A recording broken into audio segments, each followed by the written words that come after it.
ନାଇଁ ନାଇଁ କିଏ କିଏ କ'ଣ ଜାଣିଥିଲେ କି ମୁଁ ତ ଜାଣିନଥିଲି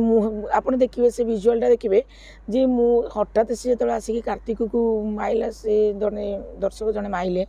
ତ ମୁଁ ଡରି ଯାଇକି ସେ ମାମା ତା ପଛରେ ଲୁଚିଗଲି ତାପରେ ମୋତେ ସେ କାର୍ତ୍ତିକକୁ ସେ ଯେଉଁ ଦର୍ଶକ ଯିଏ ମାଇଲେ ମୋତେ ସେଟା ଯେତେ ଦୁଃଖ ନ ଲାଗିଲା ସେଇ ଯେଉଁ ଦର୍ଶକକୁ କମିଟି ଲୋକ ମାଇଲେ ମୋତେ ବହୁତ ଦୁଃଖ ଲାଗିଲା ମୁଁ ଠିଆ ହେଇକି ମୁଁ ଖାଲି ଅନଉଥାଏ ମାନେ ବିକଳ ହେଇକି ମୁଁ କହେ ତାକୁ କିଏ ନେଇଯାଆନ୍ତୁ କିଏ ନ ମାରନ୍ତୁ କି କ'ଣ ମାନେ ସୁରକ୍ଷା ଦିଅନ୍ତୁ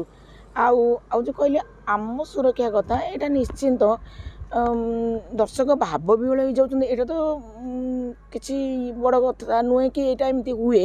କିନ୍ତୁ ସେମାନେ ବି ଭାବିବା ଦରକାର ଲେଡି ଆର୍ଟିଷ୍ଟ ମାନେ ଅଛନ୍ତି ସେ ଚେୟାରଟା ମୋ ଉପରେ ପଡ଼ିଲା ତ ମୁଁ ଆଉ କ'ଣ ହେଇଥାନ୍ତା ଧର ପଛପଟେ ପଡ଼ିଲା କି କେଉଁଠି ଆଉ ମୁଣ୍ଡରେ ପଡ଼ିଥାନ୍ତା କି କ'ଣ କରିଥାନ୍ତା ଗୋଟେ ଆର୍ଟିଷ୍ଟ ମାନଙ୍କର କ'ଣ ହେଇଥାନ୍ତା ସେଇଟାକୁ ଟିକେ ସଚେତନ ହେବା ଦରକାର ସେସବୁ କିଛି ସୁରକ୍ଷା ଆବଶ୍ୟକ ବୋଲି ଭାବୁଛନ୍ତି କି ଜାଲି କିମ୍ବା କେମିତି ମାରିଲେ ଯେ ଭବିଷ୍ୟତରେ ହଁ ଏଇଟା ହେବା ଦରକାର କାହିଁକିନା ଏବେ ଯେତେବେଳେ ଏମିତି ହେଉଛି ସବୁ ତ ଆଗରୁ ମୁଁ ତ ଫାଷ୍ଟ ବି ଆସିଲି ଯାତ୍ରାକୁ ସେତେବେଳେ ହେଉଛି ଏମିତି ଗୋଟେ ଜାଲି ସିଷ୍ଟମ୍ ଥିଲା ଜାଲି ଫାଲି ଦେଲେ ଯଦି ଦର୍ଶକ ନ ଉଠି ପାରନ୍ତେ କି ବୋତଲ ଗୁଡ଼ାକ ଆମ ଉପରେ ନ ପଡ଼ନ୍ତା କି ଚେୟାର ବି ଆମ ଉପରେ ନ ପଡ଼ନ୍ତା ଏଇଟା ଗୋଟେ ସିଷ୍ଟମ୍ କରିବା ଉଚିତ ମୋ ମତରେ।